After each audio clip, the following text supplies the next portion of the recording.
के बुलेटिन का बाकायदा आगाज करते हुए सबसे पहले अहम खबर दें आपको। मुल्तान में जेर जमीन सीवरेज सिस्टम जवाब दे गया है। एक के बाद दूसरी सड़क पर गड़ा पड़ने लगा। पीरा गायब रोड के बाद मुल्तान क्रिकेट स्टेडियम रोड पर भी गड़ा पड़ गया, जबकि 15 फीट गड़ा पड़ने से लोगों की परेशानियां बढ़ गई हैं। ताजा तरीन सूरत हाल आपको बता रहे हैं नाज़रीन। 15 फीट गहरा ये गड़ा पड़ गया है। मुल्तान में जेर जमीन सीवरेज सिस्टम जवाब दे गया। एक के बाद दूसरी सड़क पर गड़ा पड़ने लगा, जबकि पीरा रोड के बाद मुल्तान क्रिकेट स्टेडियम रोड पर भी गड़ा पड़ चुका है। 15 फीट गड्ढा पड़ने से लोगों की परेशानी में इजाफा हो गया है। अहम खबर से आपको आगाह कर रहे हैं। मुल्तान में जेर जमीन सीवरेज सिस्टम जवाब दे गया है। एक के बाद दूसरी सड़क पर गड्ढा पड़ने लगा है। पीरा गायब रोड के बाद मुल्तान क्रिकेट स्टेडियम रोड पर भी गड्ढा पड़ गया है। इसी वाले से मजीद तफसीलात जानते हैं सुहेब गुरमानी से। जी सुहेब, आगाह कीजिएगा, एक और गड्ढा पड़ गया है। अभी बिल्कुल ये दूसरा बड़ा वाक़या है। हालिया बारिशों के बाद जो है दूसरा बड़ा वाक़या पीरा गायब रोड पर जो है गड़ा पड़ा था। कल आज जो है क्रिकेट स्टेडियम रोड पर ये बहुत बड़ा गड़ा है। तकरीबन इसकी चौड़ाई 15 फीट जो है तक इसकी चौड़ाई है और ये बहुत ज़्यादा बड़ा गड़ा है। यहाँ पे बहुत बड़ा हादसा भी हो सकता था, लेकिन वक्त पर जो है टीमों ने यहाँ पे इंतजामिया ने आके बैनर लगा दिए हैं, दूसरे रुकावटें लगा दी हैं ताकि ट्रैफिक को कोई मसला ना हो, ताकि कोई गाड़ी ना गिर सके, क्योंकि इस तरह से नज़र भी नहीं आ रहा दूर से ये गड़ा। हमारे साथ शहरी मौजूद हैं, उनसे बात करते हैं कि ये गड़ा कब हुआ है और क्या इसके वजह है और क्या वजूहत आपको लगती हैं कि इस गड़े की बारिश के बाद गड़ा हुआ है। और इंतजामिया के हवाले से आप बताएं कि इंतजामिया। सर ये देखें जी, कुछ महीने पहले ये बने थे रोड, तो उसके बाद जी अब ये कल बारिश हुई, आज सुबह 10 बजे का वाक़या है। यहाँ ट्रैक्टर गिरने वाली थी, बहुत मसला होने वाला था, लिहाजा ये यहाँ के इंतजामिया है वो कुछ देखभाल नहीं कर रहे, हमें शदीद परेशानी है। आप लिहाजा इसका ऑप्शन लिया जाए। इंतजामिया की जो है नाअहली समझ लें या इंतजामिया की लापरवाही समझ लें कि एक गड़ा जो है दूसरा बड़ा गड़ा पड़ गया है। क्राउन फेलियर का दूसरा वाक़या है। अच्छा, ये भी बताएगा दूसरा बड़ा गड़ा पड़ गया तो इस गड़े का जिम्मेदार डलने का कौन है और इंतजामिया किधर है? इंतजामिया और जो रोड बनाने वाले हैं उनकी तरफ से भी अभी तक कोई रद्द अमल सामने नहीं आया, क्योंकि ये सुबह से गड़ा जो है हुआ है सुबह 8 बजे के करीब, लेकिन अब तक जो इंतजामिया की तरफ से कोई एक्शन नहीं लिया गया, कोई बात नहीं की गई। इंतजामिया का भी अभी तक कोई मौक़िफ़ नहीं आया। हम मज़ीद भी शहरियों से बात करते हैं, उनसे जानते हैं वो क्या कहते हैं इस बारे में। इंतजामिया अभी तक क्यों नहीं आई यहाँ पे? सर ये नहीं पता क्यों नहीं है, बस 8:30 बजे का वाक़या है, ये कोई बंदा नहीं आया था, इसलिए आज बंदे इंतजामिया ने काम कर दिया। ये ठीक है, आपकी सहूलत के लिए जो करना चाहते करो। इंतजामिया अभी तक नहीं पहुंची। 8:30 बजे ये गड़ा पड़ा है और गड़े के दौरान जो है ट्रैक्टर भी यहाँ पे गिरने वाला था, लेकिन लोगों ने उसे रोका है और रोक के ट्रैक्टर को जो है बचा लिया है। मेरा कैमरामैन दिखा सके तो ये गड़ा जो है काफ़ी गहरा गड़ा है और यहाँ पे चारों तरफ से जो है बार्डर लगा दिए गए हैं, रुकावटें लगा दी गई हैं ताकि कोई बड़ा हादसा रूनमा ना हो, क्योंकि पूरी गाड़ी भी इसके अंदर गिर सकती है। इतना जो चौड़ा गड़ा है 15 फुट जो है, और नीचे भी गड़ा काफ़ी इसकी चौड़ाई है, गहराई काफ़ी ज़्यादा है, इसके नीचे पानी है। कल भी 2 लोगों को जो है बचा लिया गया था, बड़ी मुश्किल से पीरा गायब रोड पर जो वाक़या हुआ था उस पर भी लोगों की जान बच गई थी, लेकिन यहाँ पे भी मसला हो सकता था, किसी की जान को हादसा भी पेश आ सकता था, लेकिन इंतजामिया की तरफ से अभी तक कोई रद्द अमल जो है सामने नहीं आया। अच्छा सुहेब, ये भी बताएगा क्रिकेट स्टेडियम रोड पर ये गड़ा पड़ा है तो इसके पास तो ट्रैफिक भी खासी मुतासिर हो गई होगी, क्योंकि आधी रोड को तो ब्लॉक कर दिया गया है गड़े के बाद। जी यहाँ पे रोड जो है काफ़ी मुतारक रोड नहीं है, इतना रोड काफ़ी कुशादा है, ट्रैफिक का खास मसला नहीं है, क्योंकि शहर के अंदर होता है ये मामला तो काफ़ी ट्रैफिक को जो है सामना करना पड़ सकता था दुश्वारी का, लेकिन ये शहर से थोड़ा सा हट के है तो इस वजह से ट्रैफिक को इतना मसला नहीं है। लेकिन गड़ा जो है आधी रोड इसने ब्लॉक की हुई है कि भारी ट्रैफिक गुजरे, बड़ा कंटेनर गुजरे यहाँ पे तो वो अंदर गिर सकता है, ये खदशात हैं। अच्छा सुहेब, ये भी बताएगा कि सुबह से बताया जा रहा है इलाका मकीनों की जानिब से ये गड़ा पड़ा हुआ है, तो क्या इंतजामिया को कोई इत्तला दी गई है इस बारे में? जी करीबी जो इलाके के यहाँ पे रहने वाले हैं उनसे बात हुई है तो वो कहते हैं कि इंतजामिया को भी बताया गया, कॉल की गई है, वासा वालों को भी बताया गया, लेकिन अभी तक जो है इंतजामिया की तरफ से कोई टीम नहीं आई, कोई इमदादी सरगर्मियाँ नहीं की गई और यहाँ पे महफूज करने के लिए इलाकों को, ट्रैफिक को महफूज करने के लिए यहाँ पे कोई कार्रवाई नहीं की गई। इंतजामिया की तरफ से कोई जवाब नहीं आया।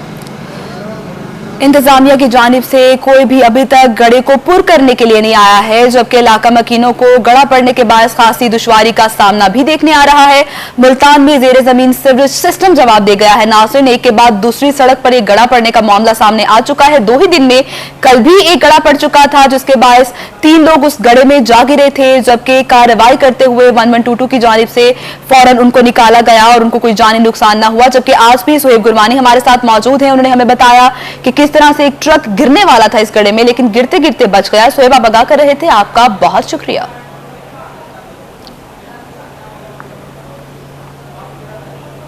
डेरा गाजी खान के कबायली इलाके राजीगार टाली पुल के मकाम पर बैनुल सूबाई शाहराह कोयटा रोड मिर्चों से लोड ट्रक गिरने से ट्रैफिक एक बार फिर ब्लॉक हुई है, जिसके बाद बहाल कर दिया गया है। राखी गाज में कल भी ट्रक खराब होने से कोयटा रोड ब्लॉक हो गई थी।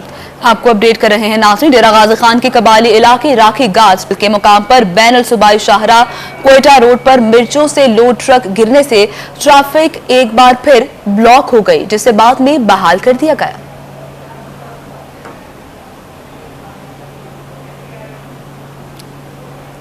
दूसरी जानिब डेरा गाजी खान के कबायली इलाके बवाटा में कोयटा रोड पर कटाई मोड़ पर सड़क इंतहाई खराब है, जिसकी वजह से गाड़ियों का गिरना और खराब होना मामूल बन चुका है।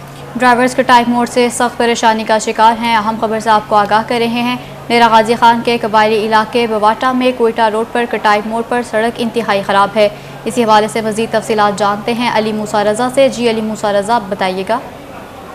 जी बिल्कुल, मैं इस वक्त मौजूद हूँ डेरा गाजी खान के कबायली इलाके बवाटा के मकाम पर। यहाँ पर जो अक्सर जो कटाई मोड्स हैं वो इंतहाई नामुनासिब हैं, जिसकी वजह से अक्सर जो गाड़ियाँ हैं वो ख़राब हो जाती हैं या ब्रेक फेल होने की वजह से वो पीछे जाकर गिर जाती हैं। तो ये सूरत हाल है। यहाँ पर जो भी गाड़ी आती है पहले उसको सीधा जाना पड़ता है, पहले वो सीधे जाएगी ताकि वो अपना रास्ता बनाए, फिर उसको पीछे वापस आना पड़ता है, क्योंकि आप देख रहे हैं कि गाड़ी पहले ये जो है हैवी गाड़ियाँ होती हैं, ये पहले सीधा जाती है, फिर ये वापस पीछे आती हैं। जब ये वापस पीछे आती हैं तो इनकी अक्सर की जो है ना वो ब्रेकें फेल हो जाते हैं, फिर ये सीधा खाई में जो है वो जा गिरती हैं, जिसकी वजह से यहाँ पर जो ड्राइवर थे उनको शदीद परेशानी का सामना करना पड़ता है। ये सूरत हाल है। बवाटा कटाई मोड़ है, यहाँ पर रोज़ाना की बुनियाद पर गाड़ियों के एक्सल टूट जाते हैं, ब्रेकें फेल हो जाती हैं। ये भी गाड़ी जो है सीधा जाएगी, फिर इसके बाद पीछे वापस आएगी। कि यहाँ पर देखें कि ये ड्राइवर्स का जो है वो इम्तिहान होता है कि सीधा जाएगा, फिर इस गाड़ी को पीछे ले आएगा। आप देख रहे हैं कि ये गाड़ी सीधा जा रही है, फिर ये पीछे वापस आएगी। जब पीछे वापस आएगी तो इनकी अक्सर औकात ब्रेकें फेल हो जाती हैं। यहाँ पर ड्राइवर मौजूद हैं, उनसे पूछते हैं कि क्या परेशानी है। भाईजान, ये अक्सर गाड़ियाँ यहाँ पर गिर जाती हैं, ब्रेकें फेल हो जाती है, पीछे जा रही थी, क्या परेशानी है इस मोड़ की? ये तो ब्रेक की वजह से तो ये परेशानी होता है यार। तो देखो ये मोड़ने की वजह से तो ब्रेक काम नहीं करेगा, फिर तो पीछे जाए, फिर तो ये गिरेगा। तो यहाँ पर आपको क्या परेशानी होती है इस कटाई मोड़ पर? ये तो इसका कटाई बड़ा कटाई हो जाए, फिर तो इसका गाड़ी सही कटाई मोड़ में फिर सही आता है। जी बिल्कुल, यहाँ पर चढ़ाई भी बिल्कुल नामुनासिब। अभी ये गाड़ी आप देख रहे हैं कि पीछे जाएगी, पीछे जाने के बाद ये फिर ये टर्न करेगी, क्योंकि अक्सर ये गाड़ी के पीछे जो है बिल्कुल ही खाई है। यहाँ पर जो ड्राइवर हजरात उनको सख्त परेशानी का सामना करना पड़ता है। इंतहाई नामुनासिब मोड़ है, यहाँ पर जो हैवी गाड़ियाँ गुजरती हैं। अगर यही गाड़ी कोई यहाँ पर ख़राब हो जाए तो बलूचिस्तान और पंजाब को मिलाने वाली ये मेन शहर है, तो ये बंद हो जाएगी। यहाँ पर जो लोग हैं शदीद परेशानी का शिकार है। आप देख रहे हैं कि गाड़ी को बड़ी ही जोर लगाना पड़ता है इस चढ़ाई को जो है ना चढ़ने के लिए। यहाँ पर 3 गाड़ियाँ पीछे खराब हैं। तो ये सूरत हाल है कि आप देख रहे हैं कि कटाई हादसात मामूल बन गए। शुक्रिया अली मूसा रजा, आप हमें अपडेट कर रहे थे। पीरा गायब रोड पर 40 फुटी चौक पर गड्ढा पड़ने का मामला। इंतजामिया की जानिब से सीवरेज लाइन की मुरम्मत का काम मुकम्मल ना किया जा सका। 24 घंटों बाद गड्ढा पूर करने के मकाम पर सिर्फ खुदाई की जा सकी है। कमिश्नर इरशाद अहमद ने एक रात में काम मुकम्मल करने की हिदायत की थी। वाक़े के बायस इलाके में खौफ और हरास फैला हुआ है। अहले इलाका का ऐसा कहना है इंतजामिया जल्द से जल्द मुरम्मत का काम मुकम्मल करवाए। आपको अपडेट कर रहे हैं नासिन। मुल्तान पीरा गायब रोड पर 40 फीटी चौक पर गड़ा पड़ने का ये मामला। इंतजामिया की जानिब से सीवरेज लाइन की मुरम्मत का काम मुकम्मल नहीं किया जा सका है, जबकि 24 घंटों बाद भी गड़ा पूर करने के लिए मुकाम पर सिर्फ और सिर्फ खुदाई ही की जा सकी। कमिश्नर इरशाद अहमद ने एक रात में काम मुकम्मल करने की हिदायत की थी, जबकि वाक़े के बाद इलाके में खौफ व हिरास फैल चुका। इंतजामिया जल्द से जल्द मुरम्मत का काम मुकम्मल करे, अहले इलाका ने ऐसा मुतालबा कर दिया है।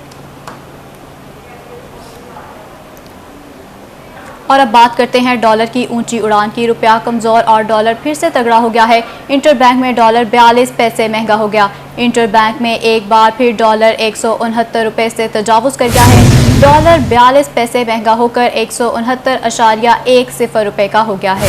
आपको अपडेट कर रहे हैं डॉलर की ऊंची उड़ान के मुतालिक। रुपया कमजोर और डॉलर फिर से तगड़ा। इंटरबैंक में डॉलर 42 पैसे महंगा हो गया। इंटरबैंक में एक बार फिर डॉलर 169 रुपये से तजावुज़ कर गया। डॉलर 42 पैसे महंगा होकर 169.10 का हो गया। और अब बात करते हैं कातिल वायरस की। जनूबी पंजाब में आलमी वबा कोरोना की चौथी लहर। मुल्तान में 2 और मुजफ्फरगढ़ में 1 मरीज जान से गया। एक ही रोज में 179 अफराद वायरस का शिकार हो गए हैं। मुल्तान में मस्बत केसेस की शरह 5.4% रिकॉर्ड की गई है। 35 नए केसेस रिपोर्ट हुए हैं। उधर सरगोधा में 38 और खुशाब में 19 अफराद मुतासर हुए हैं। बहावलपुर और डीजी खान में 16 केसेस रिपोर्ट हुए हैं। रहीमिया खान में 15, बिहाड़ी 12 और मुजफ्फरगढ़ में 11 अफराद मुतासर हुए हैं। इसी तरह खानेवाल में 8, लिया 5 और राजनपुर में 4 अफराद का कोरोना टेस्ट मस्बत आया है। कोविड के मुतालिक आपको अपडेट कर रहे हैं। जनूबी पंजाब में आलमी वबा कोरोना की चौथी लहर शिद्दत इख्तियार कर गई। आगे बढ़े, आपको बताएं रहीम यार खान के शेख सैयद अस्पताल में ऑक्सीजन की फराहमी का मसला पैदा हो गया, जिसके बाद मुंतखब ऑपरेशंस को रोक दिया गया है। कोरोना वायरस के मरीजों को बिला तातुल ऑक्सीजन फराहम की जा रही है। रहीम यार खान के शेख ज़ैद अस्पताल में ऑक्सीजन की फ्राहमी का मसला पैदा हो गया है, जिसके बाद मुंतखब ऑपरेशंस को रोक दिया गया है। कोरोना वायरस के मरीजों को बिला तातुल ऑक्सीजन फ्राहम की जा रही है। रहीम यार खान में शेख ज़ैद अस्पताल में ऑक्सीजन की फ्राहमी का मसला पैदा हो चुका है। शेख ज़ैद अस्पताल में मुंतखब ऑपरेशंस को रोक दिया गया है।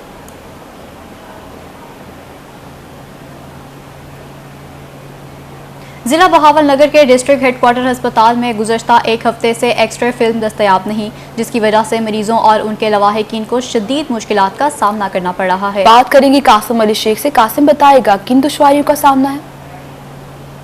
जो बिल्कुल जिला बहावल नगर का सबसे बड़ा तालीमी इदारा आज भी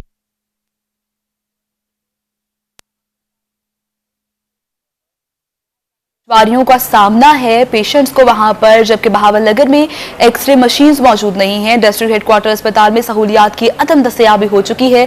डिस्ट्रिक्ट हेडक्वार्टर अस्पताल में एक हफ्ते से एक्सरे फिल्म दस्तयाब तक नहीं है। एक्सरे फिल्म न होने से मरीजों और लवाहिकीन को मुश्किलात का सामना। एक्सरे फिल्म न होने से कमरे वीरान और अमला गायब हो चुका। इतने बड़े अस्पताल में एक्सरे फिल्म ही दस्तयाब नहीं। शहरी जो है वो बहुत परेशान है। इस बायस शहरियों का कहना है कि बाहर से महंगे दामों एक्सरे करवाने पर मजबूर हो चुके, जबकि हुकूमत और जिला इंतजामिया मामले का नोटिस ले।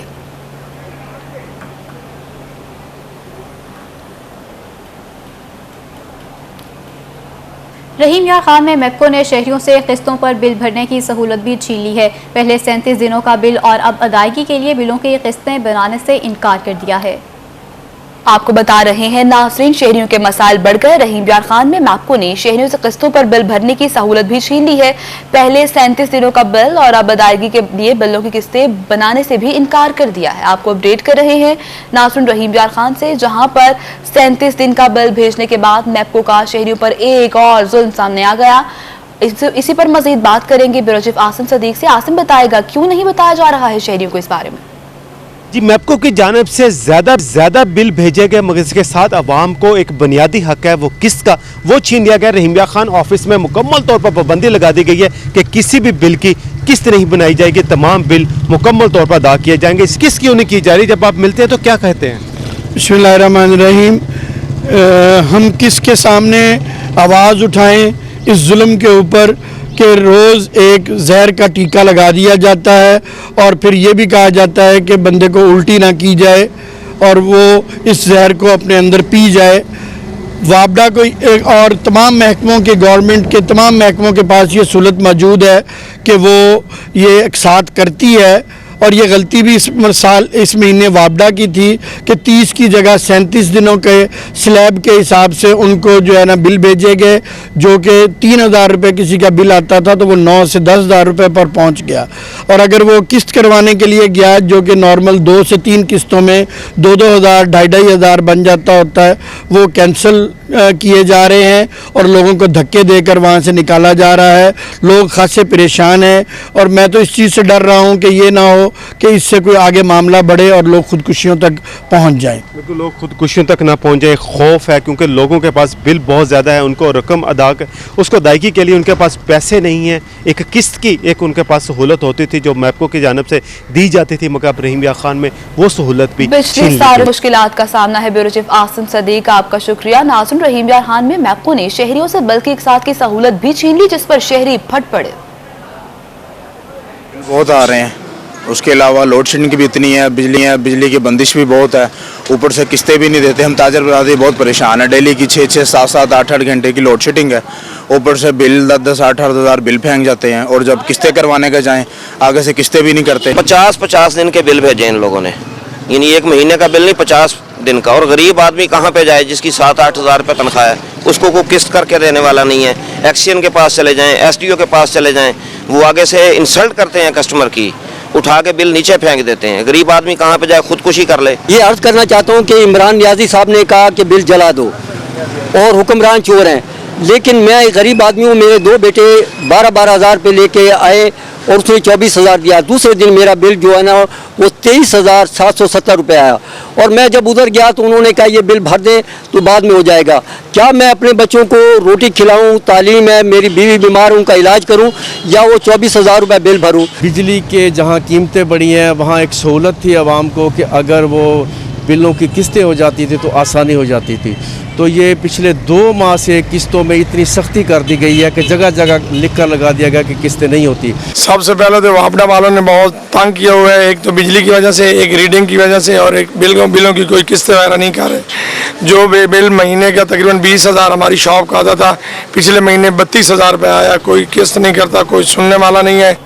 सोशल वेलफेयर मुल्तान की खस्ता हाल बिल्डिंग की भी सुनी गई। टूट फूट की शिकार बिल्डिंग की ताज़ीन और आराइश के लिए काम का आगाज कर दिया गया है। मजीद बात करेंगे सुहिरा तारिक से। सुहिरा बताएगा। जी बिल्कुल, सोशल वेलफेयर डिपार्टमेंट की अरसा दराज से खस्ता हाल बिल्डिंग की भी बिलाखिर सुनी गई है और डिपार्टमेंट की जानिब से खस्ता हाल बिल्डिंग की ताज़ीन और आराइश और रेनोवेशन करवाने का जो है वो ऐलान कर दिया गया है। सोशल वेलफेयर बैतुल माल डिपार्टमेंट की जो वो बिल्डिंग है वो कई अरसे से मुरम्मत की मुंतज़िर थी, जिसके लिए फ़ंड्स दस्तयाब नहीं थे। डिविजनल डायरेक्टर सोशल वेलफेयर की जानिब से डिपार्टमेंट को ये मुतालबा किया गया था कि बिल्डिंग जो है वो खस्ता हाल है और इसके लिए फ़ंड जारी किए जाएँ। सूबाई वज़ीर सोशल वेलफेयर बैतुल माल की जानिब से 1.5 करोड़ रुपए के फ़ंड जो हैं वो बिल्डिंग की रेनोवेशन के लिए मुख्तस कर दिए गए हैं, लेकिन अभी तक टेंडर जो है वो शुरू नहीं हुआ है, उसका आगाज़ नहीं हुआ है। अगले महीने तक जब फंड जारी कर दिए जाएंगे तो उसके बाद बिल्डिंग की रेनोवेशन की जाएगी, जिसमें बिल्डिंग के फर्श, दीवारों की मुरम्मत की जाएगी। वहाँ पर नए कॉन्फ्रेंस रूम बनाए जाएंगे और रंगो रोगन का काम जो है वो भी किया जाएगा। जी सही सुहिरा, आपका शुक्रिया। उधर बहावलपुर चैम्बर ऑफ कॉमर्स की सदारत सीनियर नायब सदर और नायब सदर के लिए कागजात नामजदगी जमा कराने के बाद बिला मुकाबला उनका इंतखाब कर लिया गया, जबकि सदर के लिए मरकजी अंजुमन ताजरान के सदर हाफिज यूनुस को बिला मुकाबला मुंतखब किया गया। आपको अपडेट कर रहे हैं। बहावलपुर चैम्बर ऑफ कॉमर्स के सदारत सीनियर नायब सदर और नायब सदर के लिए कागजात नामजदगी जमा करवाने के बाद बिला मुकाबला उनका इंतखाब कर लिया गया है। सदर के लिए मरकजी अंजुमन ताजरान के सदर हाफिज यूनुस को बिला मुकाबला मुंतखब किया गया है। आपको अपडेट कर रहे हैं। बहावलपुर चैम्बर ऑफ कॉमर्स के सदारत सीनियर नायब सदर और नायब सदर के लिए कागजात नामजदगी जमा करवाने के बाद बिला मुकाबला उनका इंतखाब कर लिया गया है।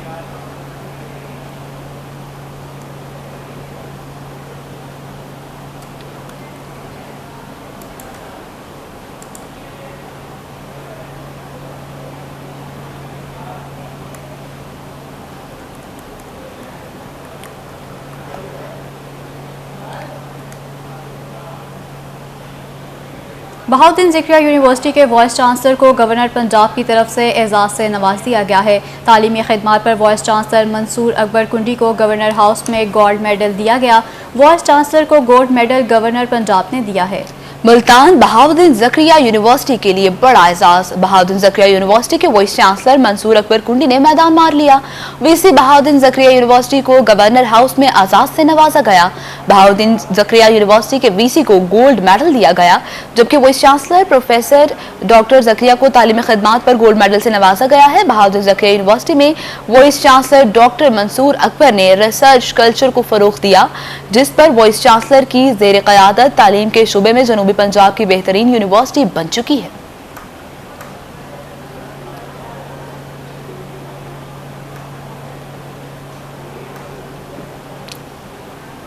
उधर गवर्नर पंजाब चौधरी मोहम्मद सरवर से vice chancellor Khwaja Farid university professor doctor Suleman Tahir की मुलाकात हुई है।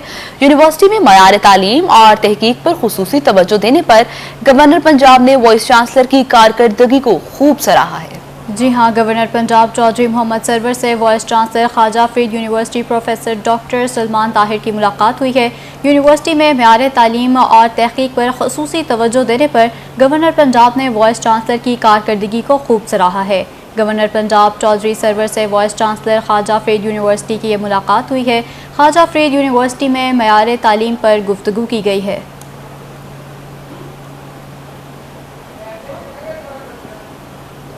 मुल्तान में सेक्रेटेरिएट फ़ाल पोस्टिंग शुरू कर दी गई। मोहम्मद अकबर को बतौर assistant director DPI south Punjab office में तैनात कर दिया गया है। मुल्तान में सेक्रेटेरिएट फाल हो गया, पोस्टिंग का अमल भी शुरू कर दिया गया। मोहम्मद अकबर को बतौर assistant director DPI south Punjab office में तैनात कर दिया गया है। मुल्तान में सेक्रेटेरिएट फाल कर दिया गया है, जबकि बिलाखिर पोस्टिंग का अमल भी शुरू कर दिया गया। मोहम्मद अकबर को बतौर assistant director DPI south Punjab office में तैनात कर दिया गया है। तैनातियां भी की जाने लगी हैं। मुल्तान में सेक्रेटेरिएट बिलाखिर फाल हो चुका है।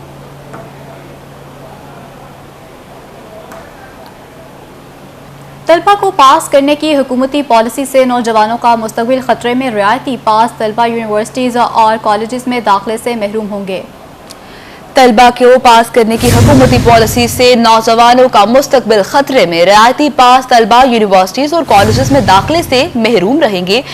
नौजवान का मुस्तकबिल खतरे में आ चुका है और रियायती पास तलबा यूनिवर्सिटीज और कॉलेजेस में दाखिले से महरूम होंगे, जबकि रियायती नंबरों से पास शुदा तलबा को E ग्रेड्स मिलेंगे।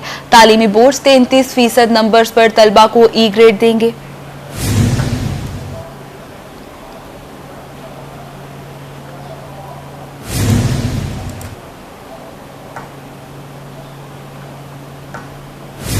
Mohammad Nawaz Sharif university of agriculture Multan में जानवरों के चारे बारे वर्कशॉप का एहतमाम किया गया। इसी हवाले मज़ीद तफसीलात जानते हैं अपने नुमाइंदा अली रियाज से। जी अली रियाज, क्या डिटेल्स हैं? जी बिल्कुल, मैं आज मौजूद हूँ Mohammad Nawaz Sharif university of agriculture में, और आज यहाँ पर जो है जो आम रूटीन में हमारे जो ऐसी जो घास जो हम अपने जानवरों को खिला रहे होते हैं, उसके बरक्स जो एक अल्फ़ा नामी जो कि घास जो है एक ऐसी जो चारा जो है ना सिर्फ जानवरों के लिए मुफीद है बल्कि ज़मीन की ज़रख़ेज़ी में खासा अहम किरदार अदा करता है। तो आज उसी के हवाले से यहाँ पर एक वर्कशॉप का इनेकाद किया गया है, जिसमें यहाँ पर न सिर्फ यूनिवर्सिटी के जो साथी हैं उनकी तरबियत दी गई है, बल्कि जो दीगर यहाँ पर जो स्टेक होल्डर्स हैं इस खिते में उनको भी बुलाया गया है। डॉक्टर साहब मौजूद, उनसे डॉक्टर गफ्फार सर क्या कहना चाहेंगे इस अल्फ़ा नामी जो चारा है इसके क्या फ़वाइद हैं? इसका मकसद ये था कि जो अल्फ़ा या लूसन जिसको हम कहते हैं लोकल लैंग्वेज में, उसको कैसे स्केल अप किया जाए, उसकी पैदावार कैसे बेहतर बनाई जाए, स्पेशली जनूबी पंजाब में। तो उसमें हमारे ना सिर्फ यूनिवर्सिटी के असातिज़ा बल्कि किसानों की भी एक कसीर तादाद ने इसमें शिरकत की है। तो इसका मकसद था कि किसानों को इसकी अहमियत उनमें उजागर करना और उसकी पैदावार कैसे बढ़ाई जा सकती है, या जो चैलेंजेस हैं उसको कैसे हम जो दरपेश चैलेंजेस हैं उनका मुकाबला कर सकते हैं। तो मैं यहाँ पे ये बताना चाहूँगा कि जो लूसन है ये बहुत अच्छा एक चारा है, और आम तौर पे हमारे जो चारे हैं जैसे कि बरसीम है या बाकी, उनकी बनिस्बत इसकी खुराकी अज्जा ज़्यादा हैं, इसमें प्रोटीन की मिकदार ज़्यादा है, तो इसलिए ये जानवरों के लिए ज़्यादा फ़ायदेमंद है। ख़ास तौर पे दूध देने वाले जानवरों के लिए दूध की मिकदार भी बढ़ जाती है इसको खिलाने से। आज की जो वर्कशॉप है उसमें न सिर्फ यहाँ के साजा बल्कि काश्तकारों की यहाँ पर तरबियत दी गई कि किस तरह से इसको जो है काश्त करें, जो कि न सिर्फ उनके जानवरों के लिए मुफीद है बल्कि उनकी ज़मीन के लिए। वर्कशॉप का इनेकाद किया गया है। बहुत शुक्रिया अली राज, आप हमें अपडेट कर रहे थे। इसके साथ ही ये बुलेटिन अपने इख्तिताम को पहुँचा।